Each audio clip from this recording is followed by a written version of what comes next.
Alright, hey guys. This is in fact Blood Cooker here, and I'm going to be giving you Game 2 between Scipio and DeathWaffles. And dumb me.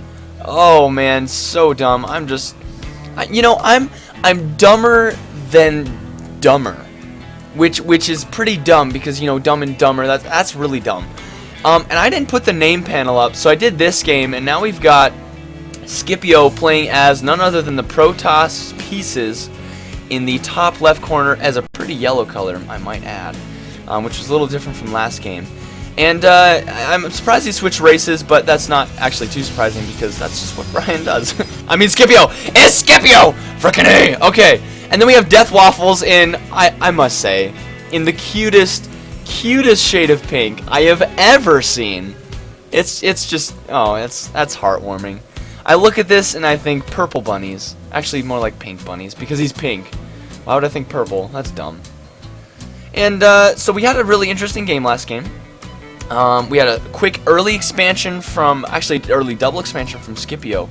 And one of the expansions was hidden. And it lasted through the entire game. So I think it really paid off, but his control and macro wasn't necessarily the best. I know he's best with Protoss, but he does like playing all the races. And now, we got the Terran Hick music going. Oh, here we go. It's game time, guys. We have Probe moving out. Gonna put down the gateway. Time to overemphasize absolutely everything with that neutral supply depot. We are on GSL Ohana. I know it's Ohana because you get this really easy natural, just like on, what is it? Lost Temple, or the Lost Temple or whatever. And you have this nice, easy defendable ramp down here. This reminds me of, can't remember the name. And then Shakur's Plateau, that's what it is. And then a third base that's kind of hard to get to, but if you could take down these rocks, pretty easy access. And a fairly easy to take fourth as well. Given the fact that it's right next to your opponent's fifth, but whoever gets a fifth game in a base in a game, come on. First Marine out, he's gonna be chasing away this probe. Oh, here we go. Here comes the dance. Here comes the dance. Oh, the probe is the probe really gonna get away? Is the probe really gonna? Oh man, how embarrassing! Come on, Marine, run, guy, run. Nope, probe is going to get away safely. Throwing down that gateway. Ooh, this is interesting. This is very interesting. Double gas. Cybernetic Sword going down. Sorry about the snifflies. It's in the morning right now, and I don't do very well in the morning. Especially when you have to talk, like, a ton. Now, second refinement coming up from DeathWaffles. This could be very interesting because we could see some really nice, either, I wouldn't say mech play necessarily, but I would say probably more along the lines of Banshees. Yes, he's getting the factory up. My guess he's going to do some sort of, well, not a 1-1-1 because he's getting second barracks. But he's going to get that starport with the tech lab. That would be my guess anyways. And for the record out there, RoboBay. So I don't see the Banshees doing too much damage, but as if they come out. For the record, I have not seen these games in advance, so I honestly am just kind of guessing at what's going to happen, but sometimes it can be fairly intuitive. Oh man, probes with vengeance come out and fight for their life. Oh, that probe is a hero amongst his people for this probe because he almost died to the Marine, and this probe's like, yeah, man, yeah, what's up? What's up, son? Cool story, bro. What is this? What is going on here? What's he gonna get? Early siege tank. I do like this play better than Banshees because it's gonna work out for him better in the end because he's got that robo. So Cloak would be totally useless. Let me bring up the production tab because I am mental. In the meantime, we have Marines rallying to the front here. Expansion going down from Scipio. This is kind of a dangerous and risky expansion, but at the same rate, I don't see anything too bad coming out from DeathWaffles, except we could see kind of a timing attack here. Marines with siege tanks in siege mode. This is more of a Brood War style push, if he's going to make this push, obviously. You get a small group of Marines and 1 or 2 siege tanks, and then you just gun-ho for the Protoss base. It was a very effective push in StarCraft 1, but I feel like sentries do kind of nullify the Marines a little bit more. And good work on getting some of the sentries out early so they can accumulate that energy. And wow, look at this, not opting to get an observer. In fact, oh, I'm just, no, he got an observer already. I'm retarded. There it is. See, guys, listen. There, I obviously saw the observer there. There's no doubt about it. That observer. Anyways, so siege tanks are coming out. Small wall off going on at the front. I don't know exactly the purpose for this, but you know, Terran can always wall off safely, unless it's against another Terran, I guess. But I have some lag going down as well. And here comes the starport. Wouldn't be surprised to see some stuff come out of that. Now, this is very interesting. Marines with no combat shield and no stim coming out, but he does have the siege tanks with siege mode. This, my friends, can be a very powerful push. Let's see how this works out. We do have an immortal. Oh, perfect tech choice, Scipio. You, sir, are a genius. Bringing out that immortal, getting a stalker as well. And this could be a very decent push depending on how both sides control it. And here we go, guys. Two small early game forces coming out against each other, but those two immortals are going to be huge. So who do you guys think is going to win? The two siege tanks or the two immortals? And I think DeathWaffles is picking right. It just so happens that Scipio went for the right tech choice there. If this was a pure gateway army, I think this could have been a much deadlier push. But I do agree with this move from DeathWaffles, just deciding to pack up and go home. Gonna go see the family, you know, take a little vacation, even get some vacation pay. That's always nice. And take that expansion as well. But Scipio's expansion is ahead, and let's take a look at the resources here. Yeah, so it looks like Scipio is pretty far ahead in the worker count. 24 workers for DeathWaffles. Needs to keep working on that, but it's understandable because he's only been one command center. Mostly because of this push here, which I'd say is a very good idea, just didn't work this game. Oh man, this music's so good. Alright, so let's take a look at that. Two more gases coming out for Scipio, so my guess is he's, yeah, there we go. The Forge coming out, Twilight Council.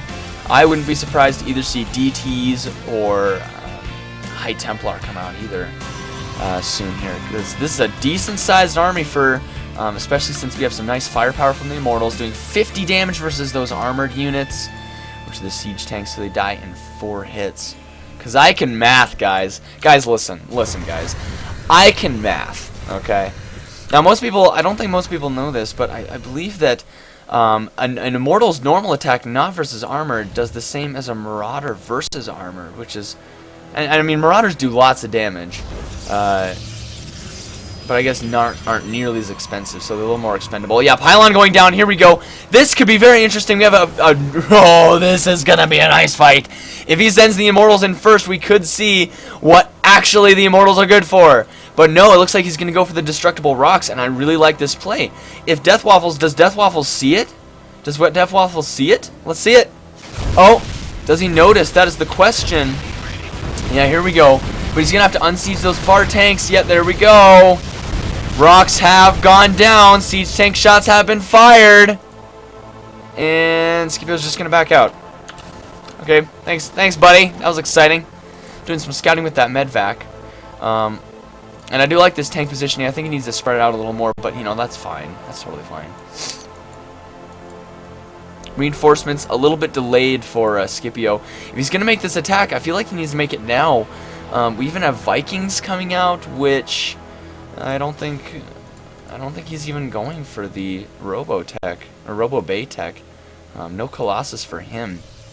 Just lots of Immortals, which I really like to see Immortals coming out and being used a lot more often.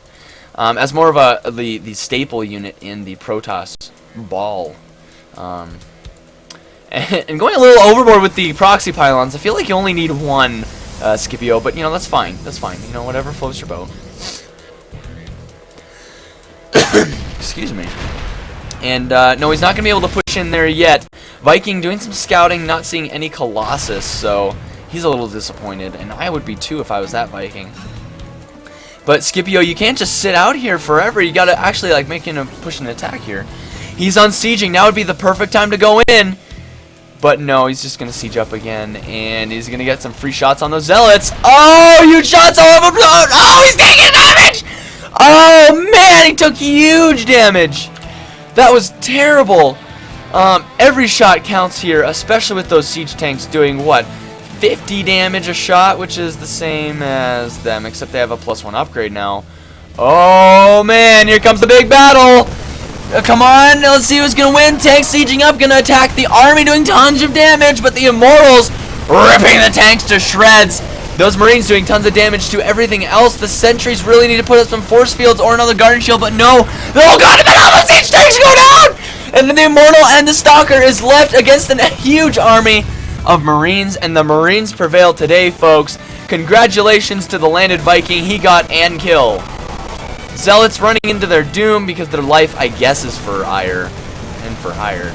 And I guess these are now wasted pylons, but that's fine. That's fine. If you want to increase your radius, then, you know, that's cool too. Expanding during all that, which is a very good move. Warp Prism coming out. I can't wait to see what he does with this. But he really needs to get some more units out, especially to defend this Nexus. We have a nice army of Marines and Medvacs moving across the field. Those Immortals did tons of work against those, oh my gosh, against those siege tanks. And losing a Medvac for no reason, that's fine. It's fine, whatever floats your boat. Running in here, taking lots of damage from the cannons. Zealots running in too. It's going to turn around and do some stutter stepping. The Immortal is out, and that is a butt ton of Zealots with +2 attack. Oh man, I am so jealous. I want +2 attack on my Zealots. Looks like he's just going to pick up and run away because those Zealots can't, you know, punch upwards, which is fine, which is understandable. Except that these Marines, these poor Marines, they're running for their lives. Oh no! Oh no! Marines, run away! The Zealots are just ruthlessly murdering them, and the Zealots are just going to run up. No, but the siege tank thwarts him. I feel like he really could have just run up there and did tons of damage. Ooh, this is a very interesting. A fourth base already coming out, trying to hide it, but it's no cigar for DeathWaffles. Thank goodness he canceled that. And look at that, we have a skill ray. Yeah, guys, we have a skill ray out on the field. And I will say I took that from day 9. Just throwing that out there. Dark Shrine is out. Let's see if he throws up any DTs. Because when you're hungover, that's what you want to throw up, is DTs. I feel like it could be really useful, especially against DeathWaffles. Although his command center energy is extremely high. He really needs to get those mules going. But 2 denied bases is kind of a pain in the butt to deal with. Nice small army here from Scipio. Doing extremely well with the upgrades. Already getting +3. Oh, Scipio, you sly dog. Oh, I love you so much. Getting out that +3 upgrade. And then there's going to be no stopping these Zealots. They're just going to tear through Marines. Well, like Zealots tear through Marines. What else is there to say about that? And I really like this composition. Immortals to deal with the siege tanks. And Zealots to deal with the Marines. More or less, obviously. Now, I don't know what the Void Rays are for. They're just kind of like a stylistic touch, I feel. Definitely. Not doing too much with this army. Just kind of looking for another base. And I do like this play from Scipio, getting 2 more bases as well. So if, I mean, Scipio can just kind of sit out here all day. If DeathWaffles doesn't do something fast, then Scipio is going to just skyrocket in the lead here. DTs. Oh, did you guys see what I saw? I think I saw it too. I think I saw it. Where'd it go? Where? Oh, there they are. Holy DTs, Batman. That's so many freaking DTs. Oh my gosh. Tearing everything apart. The whole army is going to come back. Vikings are first responders, but sorry guys, you can't really shoot down unless you land first. Oh man, supply depot's going down, taking so much damage. Not quite the best scan. It's not going to reveal all the DTs, especially the ones in the back corner. Getting a really good scan, taking out all the DTs, but lifting up. Oh, bummer. That Warp Prism taken out. Well played by DeathWaffles. Taking that out before too much damage was done. But it does need to rebuild some of those supply depots. That's for sure. Here we go, +3 attack. And who would have ever thought that Immortals would do 65 freaking damage to Armored? And that Zealots would do 22. But here comes the army. Yeah, that's just not a big enough army there, Scipio. DeathWaffles making one final death push because I just like making that pun. What's wrong with that pun? You mad? You mad, bro? Taking out some of those skill rays with the void rays. I mean Vikings. What am I talking about? Having plenty of energy to do those scans. I feel like he needs to do some warping in, but he has no money. Uh-oh, Scipio has no money. He's been spending too much on building those extra workers. Speaking of workers, holy 65 to 21 workers, Batman. That is insane. Absolutely insane. Can he kill this army? Marines stimming up. Medvacs healing the best they can. Siege tanks firing. Void Rays doing what Void Rays do. And are they going to be able to take this army out? Zealots with those +3 attacks are just melting through the Marines. But oh no, what's this? Landed Vikings distracting the poor Immortals, dude, from actually doing anything. And now they're just going to kind of run past like dunce nuggets. But you know, that's fine because cannons are up. And cannons, as everyone knows, does infinite damage, especially to Marines, early game, and late game, I guess, too. And a nice-sized army coming out here. It looks like Scipio may or may not be able to hold this off. We have DeathWaffles on the run. DeathWaffles really on the run with these Marines. Run away, Marines. Stim up. Use your drugs, children. But the only thing you can shoot up is those Void Rays, and they are so slow that the Medvacs will be able to get away safely. Oh, no. Another Marine getting cut in half. Here comes another Marine. Looks like they're going to shoot the Zealot. Get into the Medvac. Or you can just group up with your groupies. Oh, look, there's the 2 bouncers at the party. Right there. And they don't want to let any aliens in. And the aliens are, I guess they're just trying to do what aliens do, I guess. This Zealot being so amazingly annoying. Poor DeathWaffles. I kind of feel bad for him this game. He's just getting torn away because when you have a Protoss on 4 bases, that's just bad. I guess he does have this one. It's not really doing much. Oh, but the Voider's gonna get caught out of position by the Marines.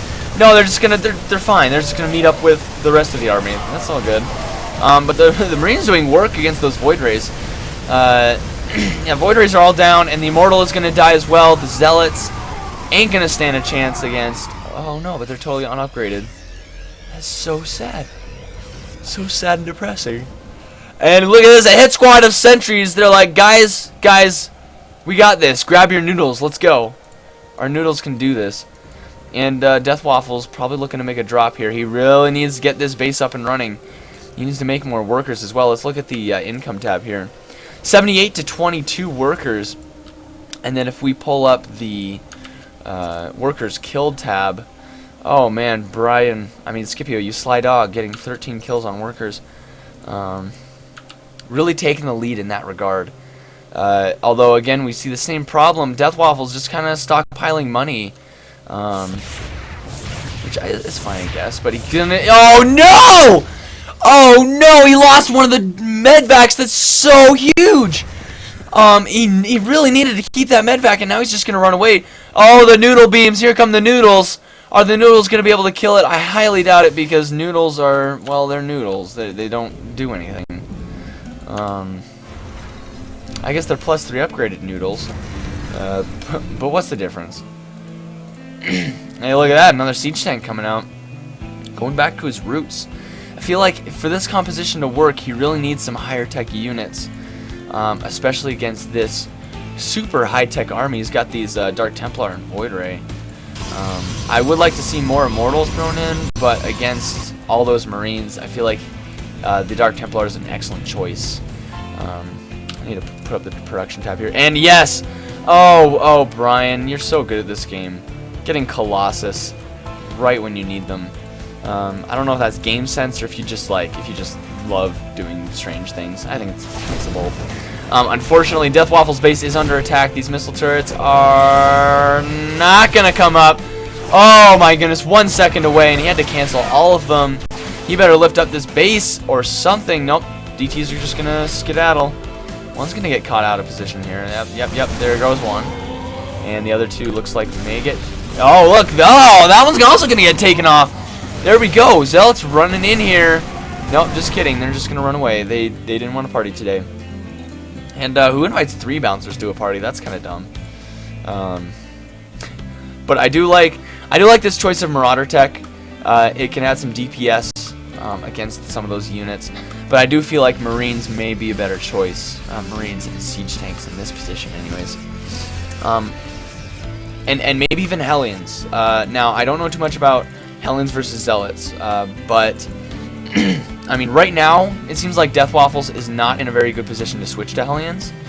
I think he just needs to be pumping out those Marines, which he's actually doing here. And the Marauders, I guess. But here we go. Now we got the music rocking. Scipio taking a 5th base. So this is probably the most amount of bases I've ever seen in this kind of bracket here. And we've got, here we go, Colossus #1 coming out. Does he have the Thermal Lance upgrade? No. No, in fact, he does not. Where's the Robotics Bay? No, get the Thermal Lance! Get the frickin' Thermal Lance, Brian! I mean, Scipio, that's fine. And DeathWaffles, I guess he's just got to turtle up. He's just got to try and take this base, get back in the lead. Oh, how annoying. DT's in the natural, actually the 3rd base of DeathWaffles, and they're going to take out so many workers. Let's take a look here. Oh, it hurts my eyes. Oh, it hurts my eyes. 29 workers. 29 poor SCVs that just didn't have a chance to see their families again. They didn't get to live in the supply depot home. No, they just died. Let's take a look here. He does scan to see the army. I'm wondering if, yeah, he's got a little bit of vision there. Add-on complete. Guess we have some add-ons complete, guys, because that's what the Terran does. They yell add-on complete, and that's about it. We have here we go, Void Ray Colossus, the ultimate death ball. This is what happens when, sacrificing some Zealots even to get more Colossus. I like that play. He really does need the Thermal Lance, but oh man, this is so good. This is so good. Because DeathWaffles has not been able to go on the offensive, Scipio has been able to get this huge freaking death ball of +3 attack Colossus. So mean. Absolutely the most meanest thing I've ever seen. And even +1 attack and shields. Look at that. +1 attack on the Void Ray as well. So I don't know how much longer DeathWaffles can live in this because of this 5th base coming up right here. Which is actually only going to be, he's only going to be on 3 bases. And Scipio is maxed. So the longer, whoa, I'm starting to sound like Mr. Roboto here. The longer Scipio waits to do something, the more ahead, or the less ahead, I guess, he's going to be. So my guess, he should really push in and take this 3rd base out. And DeathWaffles has a good-sized army. And I think the supply difference is mostly because, I'll talk about that later. Looks like we have a huge engagement coming in. The Zealots are coming in the front, and the Marines stimming up, taking out those Colossus. Oh no! Brian, Scipio, you need to attack the actual units! Oh no, so many Marines and doing so much damage. Those force fields are actually helping the Marines and Marauders. Those Colossus just going to work at that MMV force because there's Vikings there. Har har. And oh no, the death ball prevails for Brian. I mean Scipio, and GG comes out from DeathWaffles. Oh man, fantastic game, and that will take us. It is 1-1 now. Scipio is 1-1. DeathWaffles is 1-1. That'll take us to a game 3. Don't go anywhere.